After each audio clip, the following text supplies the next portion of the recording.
Perkenalkan, nama saya Eldaniar Pratiwi dengan NIM Ki1A1211024 dari jurusan Ilmu dan Teknologi Pangan, Fakultas Pertanian, Universitas Haluoleo.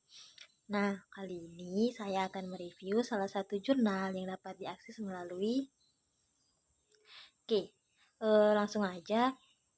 Di sini saya memilih jurnal dengan judul Analisis Proses Pembuatan Keripik Pisang di UD Sederhana, Desa Konda 1, Kecamatan Konda, Kabupaten Konawe Selatan.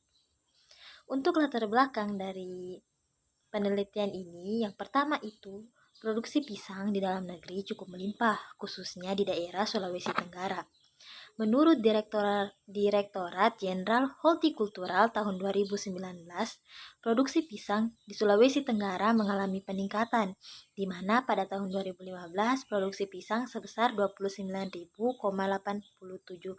ton dengan luas panen 590 hektar dan meningkat pada tahun 2018, di mana produksi pisang sebesar 36.366 ton dengan luas panen 806 hektar, dan terus meningkat di tahun 2019, di mana produksi pisang sebesar 43.971 dengan luas panen 846 hektar.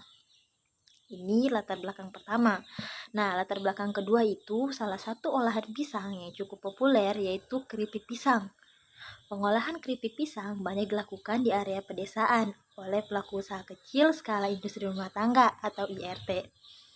Nah, hal ini didukung oleh tersedianya bahan baku, cara pengolahan yang cukup mudah, dan adanya potensi pasar karena keripik pisang dapat dikonsumsi mulai dari kalangan anak-anak hingga kalangan orang dewasa. Latar belakang selesai. Kita pindah ke tujuan. Untuk tujuan penelitian kali ini yaitu untuk mengetahui proses pembuatan produk keripik pisang UD Sederhana di Desa Konda 1, Kecamatan Konda, Kabupaten Konawe Selatan. Metode penelitian yang digunakan ada 4. Yang pertama itu metode observasi, wawancara, kuesioner, dan dokumentasi. Untuk hasil penelitian yang diperoleh dari penelitian ini, ternyata pembuatan keripik pisang di UD Sederhana itu melalui beberapa proses. Yang pertama, pengadaan bahan baku. Bahan baku yang digunakan pada pembuatan keripik pisang ini tentu saja keripik pisang. Namun, pisang yang digunakan berupa pisang kapok muda yang masih berwarna hijau. Mengapa memilih pisang kapok muda? Karena dianggap kadar air yang dikandung pada pisang ini masih rendah, sehingga ketika dibuat keripik dapat menghasilkan tekstur yang renyah dan rasa yang enak dibandingkan dengan keripik pisang lainnya. Nah, yang kedua yaitu pengupasan pisang. Apabila bahan baku sudah tersedia, langkah selanjutnya yaitu dengan melakukan pengupasan pisang. Pengupasan pisang pun dilakukan dengan menggunakan pisau yang tajam dan menggunakan sarung tangan. Kita harus menggunakan sarung tangan karena seperti yang kita ketahui bahwa pisang yang masih mentah itu memiliki getah yang cukup banyak. Nah, untuk menghindari hal tersebut, maka kita harus menggunakan sarung tangan.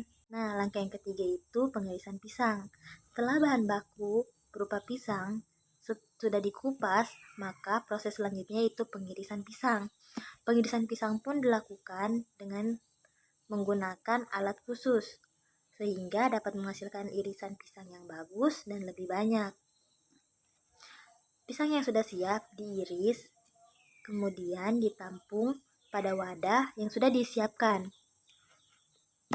Langkah keempat yaitu penggorengan pisang. Penggorengan pisang dilakukan dengan memanaskan minyak yang dicampur dengan gula dan garam terlebih dahulu di atas kuali penggorengan. Setelah minyaknya panas, masukkan irisan pisang tadi, tunggu hingga matang atau berubah warna hingga kuning kecoklatan. Nah, setelah matang, irisan pisang tadi ditiriskan hingga minyaknya benar-benar hilang. Selanjutnya itu proses pendinginan keripik pisang. Setelah proses penggorengan selesai, maka proses selanjutnya adalah proses pendinginan keripik pisang. Keripik pisang yang telah dikeringkan minyaknya selanjutnya dipindahkan ke wadah yang lebih besar untuk didinginkan dengan menggunakan kipas angin.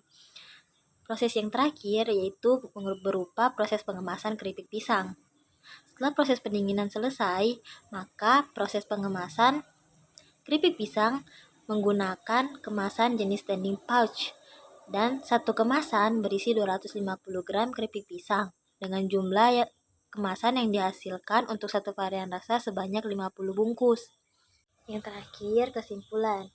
Berdasarkan hasil yang dilakukan pada pengembangan kualitas produk keripik pisang di UD Sederhana menggunakan metode Quality Function Deployment atau QFD. Nah, dapat disimpulkan bahwa proses pengolahan keripik pisang di UD Sederhana diawali dengan pengadaan bahan baku, pengupasan pisang, pengirisan pisang, penggorengan pisang, pendinginan keripik pisang, dan yang terakhir pengemasan keripik pisang dengan menggunakan kemasan jenis standing pouch. Nah, sekian dari saya. Terima kasih. Bye-bye.